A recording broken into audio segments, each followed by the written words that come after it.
en algún lugar es un lío, y es un lío afirmarlo, con lo cual lo voy a hacer en signo de pregunta. Porque es una pregunta finalmente, no es una afirmación, pero creo que hay algunos elementos que justifican hacerse esta pregunta, y es una pregunta importante. Ustedes vieron que el gobierno viene haciendo mucho ruido con el tema de que baja la pobreza en Argentina, que ha bajado de 51 a 31, 20 puntos, en no sé cuántos millones de personas, etc.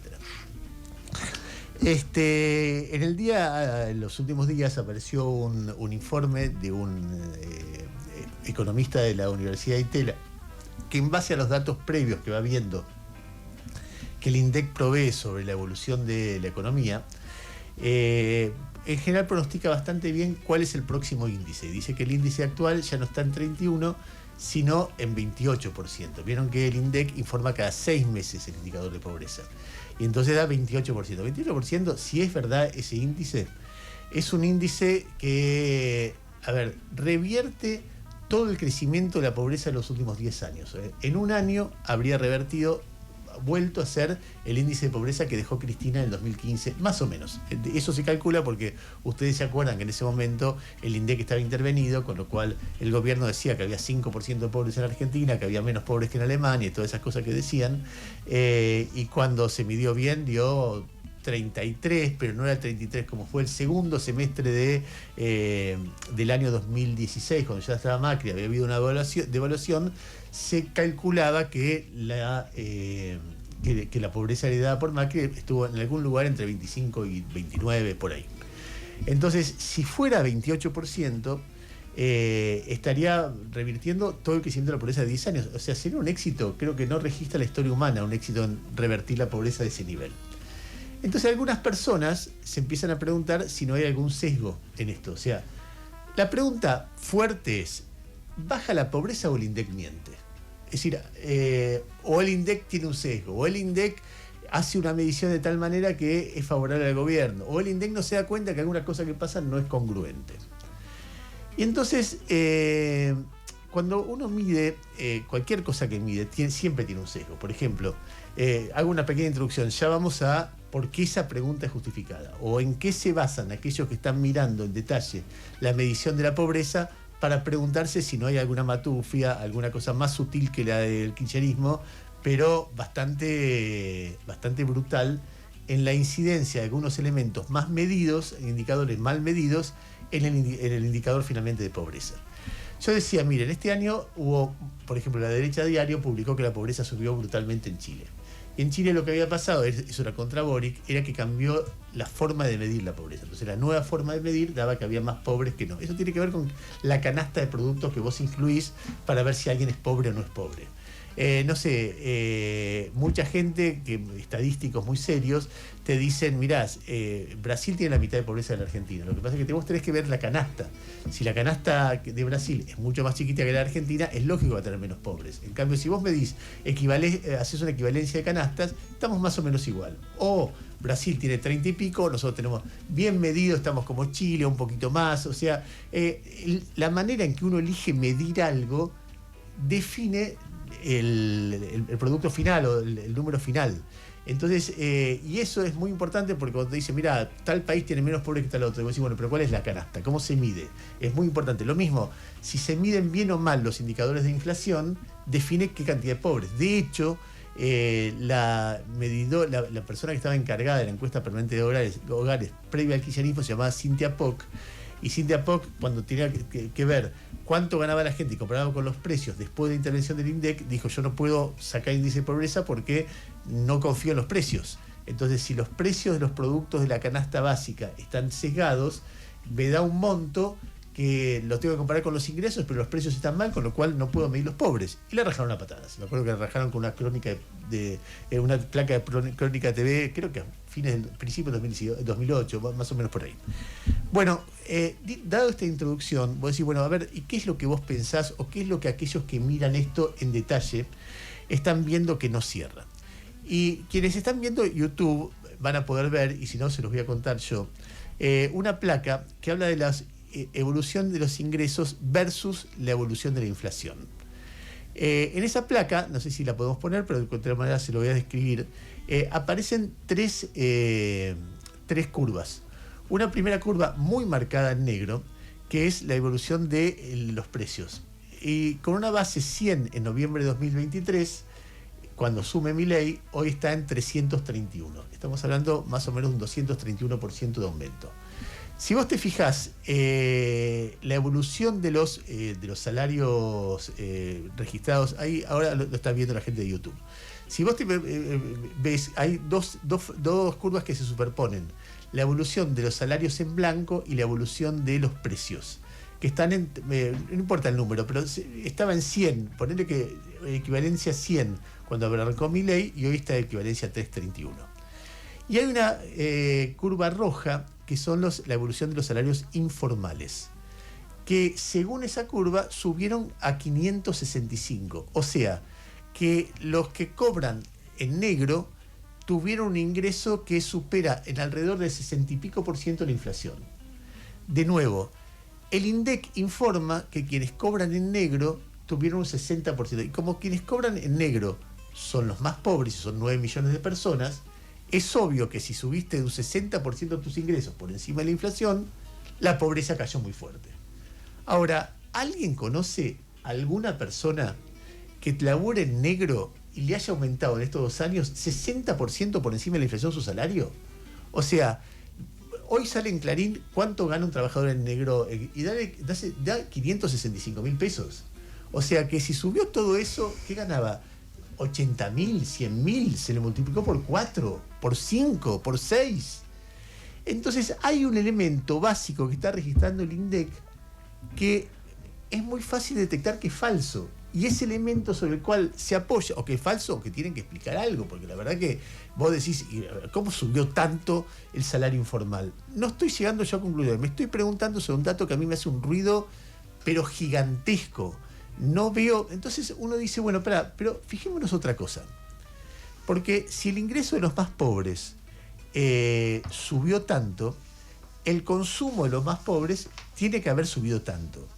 Y si uno mira el consumo de los más pobres, ¿qué mira? Y consumo en supermercados, o uno mira consumo de lácteos. Y acá tengo un cuadrito, que no sé dónde lo puse, la concha del mono, acá está, muy bien. Que dice, por ejemplo, desde que asumió Milei hasta hoy, 2023, ¿cómo fue, por ejemplo, el consumo de bebidas y alimentos y bebidas?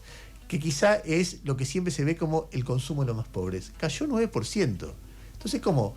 Bajó la pobreza 20% y cayó 9% alimentos y bebidas. ¿Y qué se gasta la ida? O sea, no tenían hambre. Y ahora comen menos que antes. Y se lo ahorran para comprarse, no sé qué, un Rolls Royce. Entonces, después vos mirás, evolución de domestic sales of fluid milk, o sea, de leche fluida. Claro. Cayó acá 4% desde que asumió Milei. Para que caiga el consumo de leche es un ajuste muy fuerte, y los que lo ajustan son los más pobres, los que ganan en negro, los que tienen una changa, una changuita, etc. O sea, subió 60% su ingreso y al mismo tiempo consume menos leche. Bajó 20% la pobreza y la gente consume menos alimentos y bebidas y menos leche. Hay ahí por lo menos una pregunta que parece que esto es poco congruente. Para dar más datos sobre el tema, nosotros estamos mirando mucho, porque Milei dijo que no bajó el consumo, sino que estamos en récord histórico porque sube el consumo en digital. Claro, todas las consultoras que miden el consumo hace años y que incorporan el consumo digital dicen que no. Por ejemplo, nosotros contábamos que Senti ayer decía que si la gente consumía 100 de promedio cuando subió Milei, hoy consume 86. De nuevo, esto es un promedio. O sea, los más ricos consumen más, pero, o sea, los más pobres consumen menos. ¿Y cómo? ¿Consumen menos y les subió 60% por encima de la inflación del salario? No da, ¿no? Da una cosa como muy rara, muy incongruente. Tal vez haya una explicación para eso. Digo, mira, tienen que explicar muy bien, porque además hay datos que uno se pregunta sobre forma en que el INDEC presenta la información, que son raras, que ahora te voy a decir. Hoy saca La Nación una nota que se llama "El número que más preocupa al gobierno llegó en la previa de fin de año", y no es solamente la consultora Essentia, además cita a Nielsen, que dice que el consumo creció en 2025, pero apenas 2% contra 2024, luego de una caída histórica de 16% el año previo. O sea, desde que asumió Milei hasta hoy, 14% de caída del consumo, que es un promedio. Los más ricos crecen en su consumo, los más pobres tienen más de 14% de recorte, con un 60% de aumento del salario informal. Y así van sumándose datos y datos y datos. Esto que estoy contando, claro, sobre este dato tan fuerte, alguna gente dice, lo están manipulando, algunos que son más conspirativos, yo no soy de los conspirativos, pero hay alguna gente conspirativa, puedo ser el gran Pagni, se pregunta si no habría un pacto entre Massa y Milei acá, porque quien está ahí es un hombre de Massa, que es Marco Lavagna. Pero yo no me lo pregunto, pero tampoco descarto la pregunta, no me importa, yo estoy mirando los números. Claro, estos datos respecto al INDEC se le agregan a dudas respecto de otras cosas. Miren, por ejemplo, hay un índice alternativo al que mide el INDEC para la inflación, ya no para la pobreza, que está preparado desde hace muchos años y que el gobierno no lo puso en marcha. Y hay mucha suspicacia porque no lo puso en marcha, porque subieron muchísimo los servicios. Y claro, si suben los servicios más que el resto de los bienes y los servicios representan muy poquito de tu canasta, la inflación sube menos de lo que sube en realidad. Y entonces se supone que con la subida de los servicios, la incidencia de los servicios sobre tus ingresos es más alta, con lo cual lo que vos tendrías que hacer es, lo que tendría que hacer el INDEC es adaptar el índice para medir bien la inflación. Algunas personas calculan ese índice bien aplicado con un 16% más de inflación para el año pasado. 16% de inflación para un año que hubo alrededor de 200 no es mucho, no hubiera cambiado mucho por mes, por ahí un 1 y pico por mes. Pero, que es algo, pero había 25, 20, o sea, no hubiera cambiado tanto la sensación de lo que hay. Pero si los precios están un 16% más, los pobres son más, porque la canasta básica es un poco más. Entonces, la pobreza daría distinto. Sin embargo, el INDEC anuncia, ahora que no van a aumentar más los servicios, que la nueva canasta va a estar el año que viene cuando la incidencia del sesgo cambia. O sea, es un favor al gobierno. El mismo favor que pasó, mire, hoy por ejemplo sale que el PBI cayó. El mes pasado, para sorpresa de todos, había salido que el PBI había crecido. Cuando vos desgranabas el PBI, había un sesgo muy grande del sector financiero. El sector financiero había crecido mucho, no porque hubiera crecido la cantidad de créditos, sino porque había subido mucho la tasa de interés. Es una cuestión técnica que no voy a explicar, pero cualquiera que ve estadísticas sabe. Al gobierno le servía mucho que no cayera la economía el mes pasado, porque si caía quedaba técnicamente en recesión. Porque dos trimestres consecutivos de recesión da recesión. Y de repente subió. Y subió, y si vos le sacabas la parte financiera, caía. Cualquier estadístico sabe eso. Y el gobierno, el INDEC, no le sacó la parte financiera. Entonces vos subás. Che, ¿qué carajo pasa con los ingresos informales? ¿Cómo nos están preguntando? No cierra con lo que uno ve. No cierra con el consumo de leche. No cierra con el consumo de alimentos. No cierra con el consumo general. No cierra con ningún dato de consumo lo que pasa con los ingresos informales. Es el dato clave para cambiar distribución del ingreso y para cambiar pobreza. Y al mismo tiempo, cuando vos ves medición de inflación, la canasta que ya estaba preparada no la usaron durante 2 años y hubiera dado un dato más certero, pero peor de inflación. Y al mismo tiempo, cuando mirás medición de PBI, ves un mes que hubo un elemento que tuvo una disparada totalmente fuera de registro y que no incrementa para nada el PBI, que no se ni se dio una aclaración respecto del tema. Los técnicos, claro, ellos te dan esos datos y son títulos de los diarios. Creció la economía, bajó la pobreza, mejoró la distribución del ingreso, pero cuando vos ves los datos que pasan, que no cierran, eso aparece tal vez en un apartado. Entonces, lo que yo me pregunto, pero me pregunto de verdad, y no es que estoy llegando a una conclusión, es si la pobreza baja o el INDEC miente. Y lo que estoy anticipando es un debate que se viene, que es un debate difícil de dar, porque como la intervención del INDEC en la época del kirchnerismo fue tan brutal, a cualquier kirchnerista que diga, che, fíjese el INDEC, la respuesta es muy fácil. Pero claro, como yo no fui kirchnerista y como yo me cagué a bollos en la época del INDEC de Moreno, Moreno recuerda muy bien cada mes que salía el dato de inflación, yo decía, hoy es el Día Nacional de la Mentira. Yo estaba en Radio Mitre en ese momento, porque nos están mintiendo respecto de cuánto valen los bienes que compramos, y el gobierno se está transformando, además de mentir sobre la inflación, se está transformando en un mentiroso y no le vas a creer nada. Y después se fue enredando, que la pobreza, que decían el número de pobres es estigmatizarlo, un día dijo Axel Kicillof, estando en el Ministerio de Economía. O sea, todo eso que pasaba le quita autoridad al kirchnerismo, pero no a los que nos gusta que midan de verdad lo que pasa, porque que nos digan que baja la pobreza cuando te dicen que subió un 60% por encima de inflación los salarios informales. ¿Me estás jodiendo?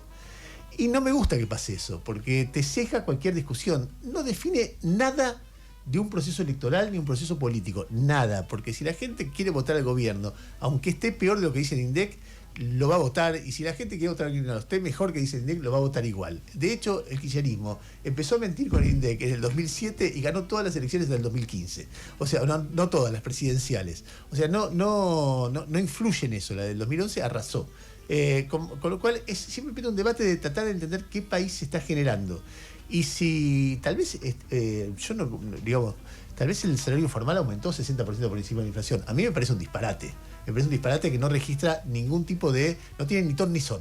Y así que me parece que está arrancando en este final de año un debate muy fuerte sobre el INDEC, que debe ser atronador. Si se tienen que cuidar hasta de ser, porque yo me comprometo, cuando vuelva de vacaciones, a mirar, pero con mucha precisión, cada dato, cada componente del índice. Alguna gente dice, mira, no es que están sesgando, es que están preguntando más. Y entonces están tratando de asegurar que el dato de ingreso informal sea correspondiente con lo que ganan de verdad, porque el dato de ingreso informal solo sale de una encuesta. Entonces dice, como preguntan más, lo que está pasando es que la gente responde más acorde de lo que gana que antes. Antes decía que ganaba menos de lo que gana. Entonces, por ejemplo, si preguntaran, pero ¿incorporaste la asignación por hijo en tus ingresos? Si no se incorpora es una cosa, si se incorpora es otra. O sea, se hacen repreguntas. Bueno, si se hacen repreguntas y el nuevo método muestra que la gente no es que gana más, sino que dice que gana más acorde con lo que gana, entonces estamos no hay un sesgo, pero tienen que aclarar que cambió el método o que hay un registro que es nuevo y distinto. Y sobre todo corregir la estadística hacia atrás, claro, porque si vos hacia atrás lo subregistrabas, ahora la comparación te da 400% por encima de la inflación. Es decir, puede haber un hecho de buena fe, pero que tiene que aclararse, porque hay evidentemente un elemento que está sesgando esta historia, que es muy fuerte. Alguna gente que mira esto dice, porque hay dos formas de medir salario por encuesta, en el caso de los salarios en blanco, el CIPA. El CIPA. Entonces, ¿qué te dicen? La encuesta está dando parecido al CIPA y antes no daba. Antes daba mucho menos. Entonces, hoy la gente está diciendo, contando su salario más acorde. También algunos dicen, esto pasa porque la inflación es más estable y entonces es menos caótico la manera de contar los ingresos. No lo sé. En cualquier caso, hay un desbalance entre lo que dice que aumentó los salarios en negro, los salarios informales. Además, los salarios informales no tienen sindicato que los defiendan. No hay red, no hay forma de entender por qué crecen por el 60% por encima de la inflación. Con lo cual, estoy anticipando un debate que viene, porque es un debate muy importante respecto de entender el modelo que estamos. Y además, para que no te corran con bajamos el índice de pobreza, si hay dudas sobre si lo bajaron o no. Nadie está diciendo que Milei subió la pobreza, nadie. Es decir, al revés, en ese sentido, pese al ajuste, después de una subida fuerte de pobreza cuando él arrancó, puede haber vuelto a los niveles anteriores, quizá un poquito mejor. No es eso lo que estamos diciendo, simplemente que bajamos a este nivel la pobreza suena muy raro, se vería de otra manera. Hay en este contexto, no sé si vos lo estuviste siguiendo, me olvidé de preguntarte, Noé, pero si no, lo cuento yo, un conflicto entre Scioli y el INDEC. Totalmente. Que Scioli es alguien enfrentado a Massa. Con lo cual uno se pone conspirativo y andás a ver, pero, o sea, Scioli debe pensar que Massa le está cejando los números de turismo. Desarmó el convenio que mantenía el INDEC con la Secretaría de Turismo desde hace 20 años, lo canceló Daniel Scioli porque dice que el INDEC está midiendo mal cuánto gastan los turistas extranjeros en la Argentina. Dice que lo está subregistrando, que la Argentina hoy tiene turistas extranjeros de mayor poder adquisitivo y que gastan más por día de lo que dice el INDEC. De hecho, bueno, las estadísticas que viene mostrando el INDEC del ingreso y del egreso de turistas en la Argentina y de cuánto gastan los extranjeros acá y de cuánto gastamos nosotros en el exterior son muy malas para el gobierno. Es claramente una de las canillas por las cuales se están yendo los dólares en este momento del país. Por eso Scioli dice, lo están subregistrando, no vamos a mantener el convenio con el INDEC, y lo desarmó después de 20 años. Lo que dice el INDEC es, bueno, seguiremos intentando construir la estadística con datos de las provincias. Lo que nosotros medimos que gastan los extranjeros por día en la Argentina incluye a todos los extranjeros que vienen, no solo los de alto poder adquisitivo, también extranjeros que tal vez vienen a visitar a sus familias de países de la región.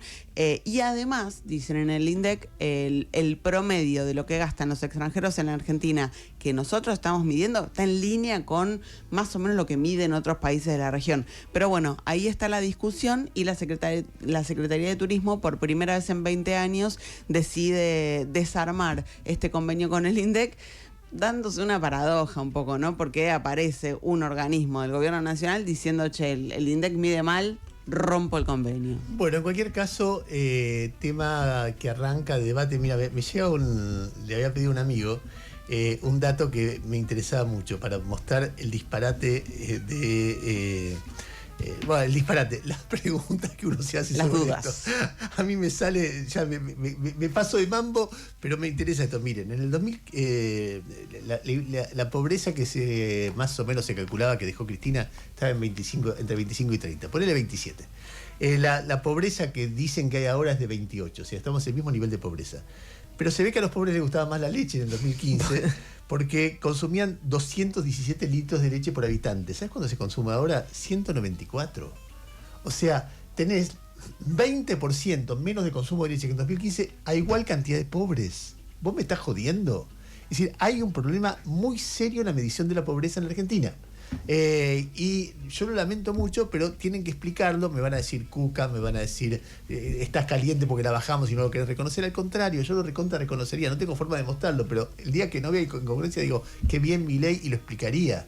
Es decir, creo que en eso yo presumo, intento tener honestidad intelectual. Ahora, cuando me decís que subió el ingreso informal 60% por encima de la inflación, bueno, está bien, cambiaron, no les gusta tomar leche a los chicos pobres, se gasta la guita en otra cosa, por eso consumen menos leche, les gusta comer fideos, qué sé yo, pero también cayó la venta de fideos, o sea, explícame, les gusta ahorrar para comprarse un Rolls Royce, entonces están buscando, porque con la nueva Argentina, la idea de tener un instrumento propio, no una moto, ponele, te va a rendir, y entonces ahorran, no tomes leche de nene, porque estamos ahorrando para tu motito en la adolescencia. Hay muchos datos contradictorios con la medición de pobreza. Por ejemplo, las organizaciones que miden cuánta gente está en situación de calle también muestran que ha aumentado la gente en situación de calle. Bueno, por ahí son pobres, no son pobres, pero la guita la ahorran, no la gastan en vivienda, sino para construir un futuro mejor, no sé en qué.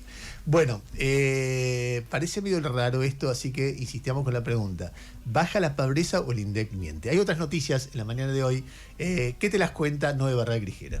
Lo recorrías vos recién brevemente, el estimador mensual de actividad económica que publicó el INDEC en el día de ayer, que básicamente muestra si la economía argentina crece o no, volvió a dar un retroceso, 0,4 cayó en noviembre contra el mes anterior, contra el mes de octubre, acumula en el año en la variación interanual un 3,2 de crecimiento. Lo que pasa es que ese crecimiento está muy impulsado por dos sectores que directamente se van de escala. Uno es la pesca, que crece 91,4, pero hablábamos con un empresario pesquero la semana pasada que nos decía, y no puedes tomar el indicador, porque tuvimos un paro muy fuerte. Tuvimos un año muy malo y todo se revirtió el último mes. Exactamente. Y también se va de escala el crecimiento de la intermediación financiera. Son los dos sectores, junto con los impuestos sobre subsidios, netos sobre subsidios, que crecen muchísimo. Con lo cual, sin eso, la caída sería mayor. Además de la explotación de minas y canteras, que también crece mucho, lo que cae es la industria manufacturera, que es lo que hace que el indicador retroceda con respecto al mes anterior. Ayer Javier Milei reunió a su gabinete en la Quinta de Olivos, no solo el gabinete actual, sino que estaban también Patricia Bullrich y Luis Petri, que ahora son legisladores nacionales. Les entregó a cada uno de los presentes un libro. Espera un cachito. Sí. ¿Tenemos la foto de la reunión? Porque me interesa un detalle. A ver. A ver si reparaste en lo mismo que yo. ¿Qué? A ver. Y no sé, yo no sé si lo puedo decir al aire en lo que reparé, pero vos que no tenés filtro, seguramente lo vas a decir. O sea, yo soy el que no tiene...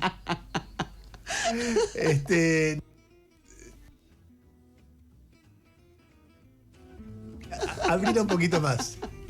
No fue lo mismo. Está bien que no lo hayas dicho. Porque yo no tengo el filtro y después lo voy a decir que no me he pegado a vos. Sí, claro. ¿Sabes qué? No, para cerrar. ¿Sabes qué me llama la atención? ¿Qué? Ayer hacía un calor bárbaro, ¿no?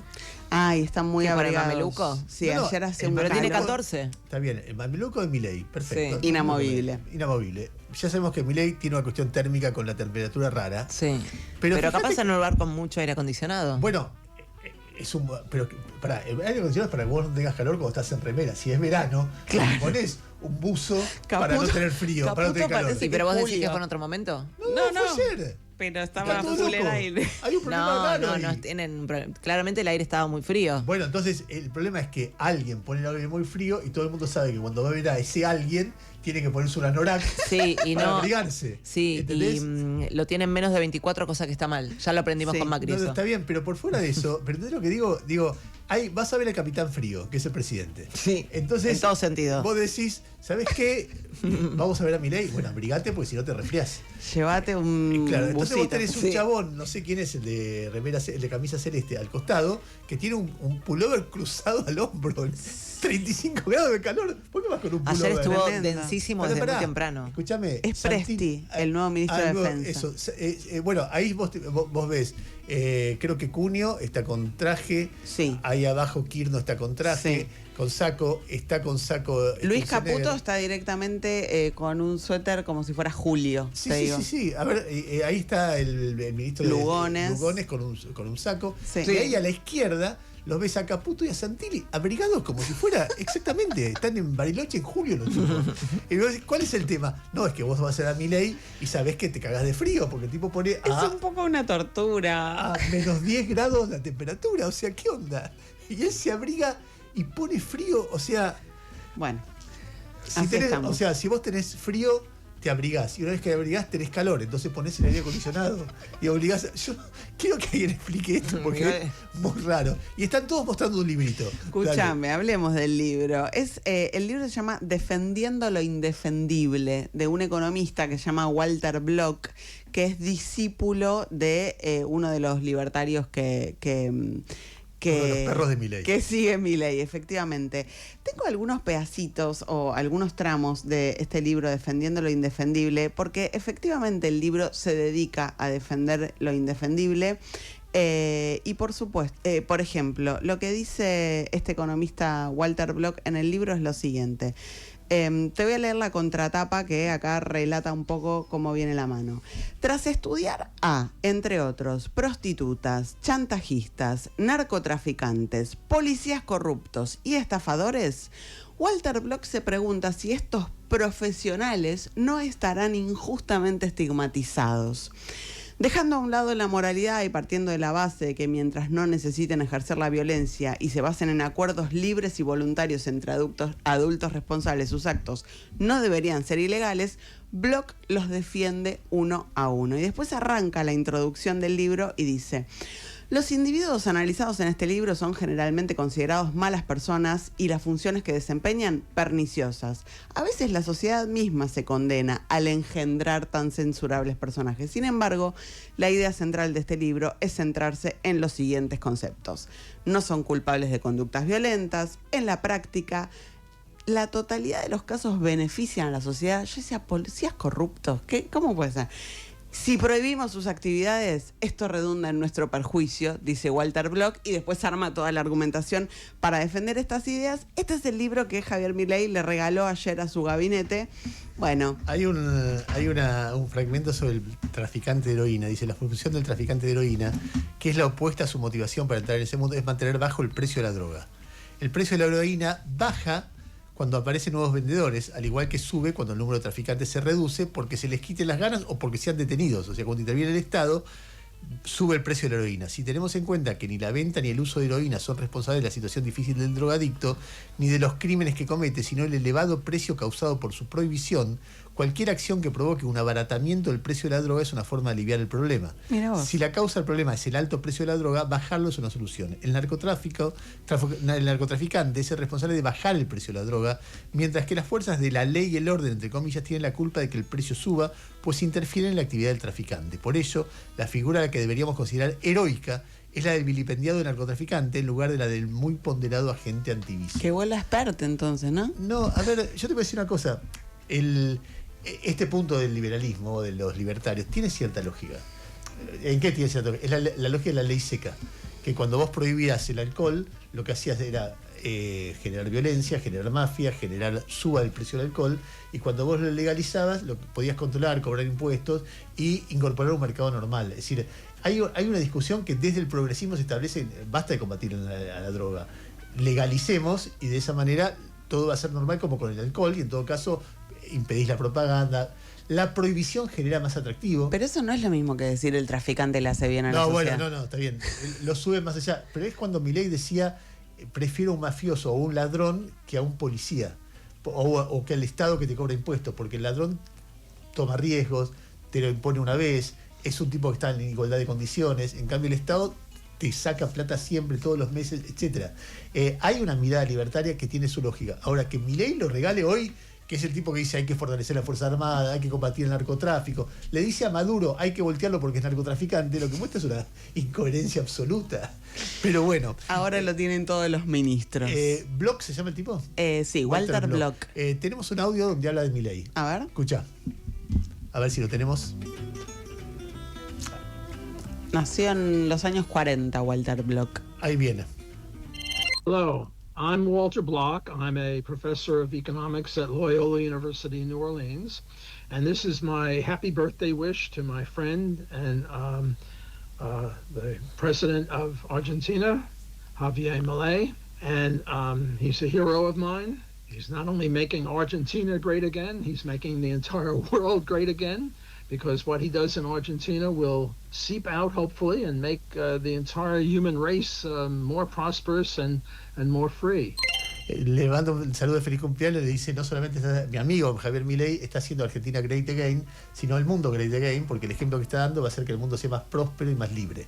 Este tipo que dice los narcotraficantes son héroes, y que Milei regala un libro diciendo los narcotraficantes son héroes. Es como pasa con el aire acondicionado. El tipo tiene frío, se pone el mameluco, entonces eso le da calor y prende el aire acondicionado. El tipo es libertario, dice, vivan los narcotraficantes, llega al poder, no hay nada peor con narcotraficantes, pero regala un libro que habla bien de los narcotraficantes.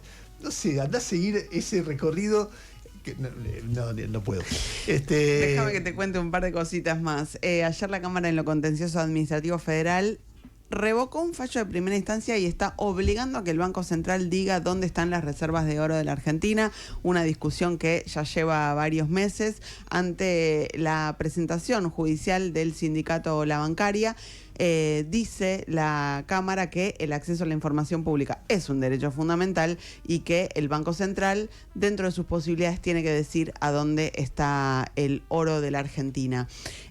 Rafael Grossi, que hoy es un argentino que está a cargo del Organismo Internacional de Energía Atómica, candidato a presidir la ONU 2027-2031, el gobierno argentino oficializó su candidatura. Hoy aparece en el New Yorker un perfil impresionante de Rafael Grossi, que parece que tiene muchas chances, que encima es hincha de Estudiantes. Fanático, así que, bueno, ahí estamos. Y si querés te cuento ahora, si querés te cuento más tarde lo que pasó ayer en Quilmes. No, en un ratito, ya estamos pasados. Un quilombo bardo entre Juan Grabois y Mayra Mendoza. Los dos pertenecientes al peronismo, al kirchnerismo, y después te vamos a contar un enfrentamiento muy, muy fuerte a partir de un intento del municipio de Quilmes de imponer estacionamiento medido en alguna zona, que fue resistido por trabajadores de la economía popular, en este caso trapitos, de la organización a la que pertenece Juan Grabois. A nivel nacional hay una nueva revelación sobre el caso Libre. Está ya el convenio que firmaron Milei y Hayden Davis. Por eso Milei no se la agarraba con Hayden Davis cuando quedó involucrado en el caso Libras. Por eso va contra todos los delincuentes, menos aquellos con los cuales firma convenios. Y después te vamos a contar esto que es muy delicado y muy fuerte. Un a favor de Milei, que nobleza obliga. Ayer hizo un chiste que a mí me causó gracia, anteayer, cuando Majul le preguntó sobre si no insulta más. Y entonces recurrió a una metáfora o a un personaje, escúchalo. Aprendió a dejar de enojarse y adjetivar. Como Walt Disney. ¿Cómo está Walt Disney? Congelado. Congelado. No se calienta más. Bueno. Es muy malo el A mí me chiste. encanta. Es buenísimo. Y pésimo. Bueno, y sí, a mí me gusta el chiste. Es pésimo. Es muy malo. Me gustó el chiste y me parece un gran aporte a la convivencia que no se caliente más. Es parte de la función de alguien que conduce en cualquier espacio tratar de enojarse lo menos posible, porque si no vuelve loco a todo el mundo. Entonces, si Milei se transforma en Macri, o sea, un tipo de derecha que trata a los tumbos, trata de arreglar la economía de un país complicado, bueno, podemos relacionar de una manera civilizada. Si Milei se transforma de aquel que era en el discurso de Davos y en el escrachador serial, el que persigue a Lali, el que cualquiera que dice, me parece que es mucho más difícil. O sea, yo prefiero a Milei Walt Disney, pero además me causa gracia porque el tipo tirado con la temperatura. O sea, Tal está cual. congelado como Walt Disney. Entonces, ¿qué hace? Se pone el mameluco. Tiene calor. ¿Qué hace? Pone el aire acondicionado todo lo que da. ¿Qué hace todo lo demás? Sí, tenemos que cenar con Milei, vamos abrigados. Entonces se ponen una campera de cuero en 35 grados. Sí. Van con una valijita, entran al olivo, van al baño y se abrigan. Es el Capitán Frío. Bueno, en cualquier caso, a nivel internacional, simplemente una cosa que me parece importante. Hoy hay una nota en The Economist que no es anti-israelí, que no es antisemita, que no cree que Hamas tenga que dominar el mundo, ni nada, es la derecha conservadora tradicional británica que dice que Israel se está expandiendo sobre Cisjordania. Cisjordania, hay una autoridad palestina moderada que no tiene conflicto con Israel hace mucho tiempo, no tiene nada que ver con Gaza. Simplemente hay un grupo de religiosos fanáticos que creen que Israel tiene que ser grande y que tiene que ocupar territorios que a Israel no le pertenecen. Fue ocupados en una guerra, pero no le pertenecen jurídicamente. Y los van ocupando de a poco en una zona donde debería haber un Estado palestino. Ese tipo de situaciones son una agresión a otro pueblo, que genera una situación que no termina nunca y que alimenta otras agresiones. Digo porque yo pertenezco a la comunidad judía, sé que hay sectores de la comunidad judía que solamente pueden ver a Israel como una víctima y no ven estas cosas. Yo hablo con miembros de la prensa internacional sobre muchos lugares del mundo, también sobre qué pasa en Cisjordania. Y claro, los pueblos palestinos, los poblados palestinos, como Hebrón y otros, están alambrados y están vigilados por fuerzas armadas muy poderosas, que son soldados israelíes, y los palestinos solamente pueden salir de ahí a ver otros familiares a otro pueblo, por ejemplo, con permiso de la fuerza de ocupación. Y eso hace años, y cada tanto hay represión, y cada tanto hay raíces, cada tanto mueren periodistas porque no pueden registrar lo que pasa, y mientras alrededor se van estableciendo estos grupos religiosos que están protegidos por el ejército israelí, apoyados por el gobierno israelí y fomentados por el israelí. Y todo el mundo lo ve. Entonces todo eso genera, va incrementando odio de acá, odio de allá, odio de acá, odio de allá, y no se puede no meter en la escalada de violencia que hubo en Medio Oriente esto que sigue pasando aún después de todo lo que pasó. Yo leía esa nota con bastante horror respecto de lo que muchos israelíes creen que Israel debe ser, y tengo una especial sensibilidad porque quiero Israel, porque soy judío, etcétera, etcétera, etcétera, y no me gusta que pasen esas cosas.